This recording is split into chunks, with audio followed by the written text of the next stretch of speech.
Welcome back to ESG on the Clock. I'm excited to bring to you our next installment of the series that aims to help you evaluate ESG software solutions. We recognize this can be an overwhelming process as there are so many ESG vendors and many solve for different aspects of the ESG problem. For example, here at Workiva, we focus on end-to-end reporting and program management, from data sources to your assured ESG report. If this rings true for the type of solution you're looking for, here's what we suggest you take into account as a part of your evaluation. First and foremost, what is the history of the company's focus? With ESG being a newer concept to many businesses, it's important to understand the history of the company you're considering and what their approach to the future is. After all, the ESG of today is very different than it was 2 years ago and even last month. What problems have they been solving for since they began? Do they have a grasp on solving for regulatory reporting problems? If they are a legacy technology vendor, what has their focus been on? Is the ESG reporting a natural extension of their existing technology's capabilities? Did they build their own integrated solution, or did they acquire an ESG solution to add to their portfolio?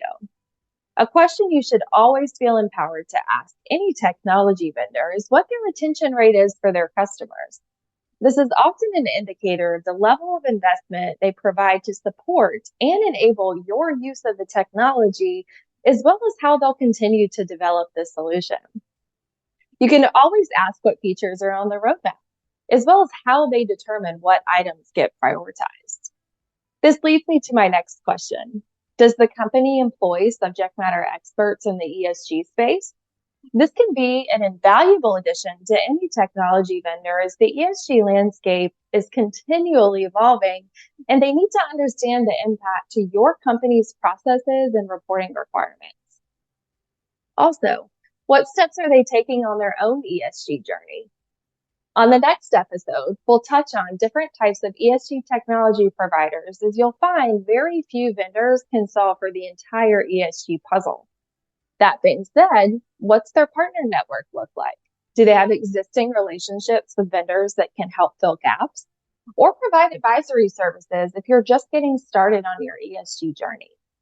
This, of course, isn't an exhaustive list of questions, but what we hope it surfaces is that ESG reporting is a vital component of future-proofing your ESG strategy.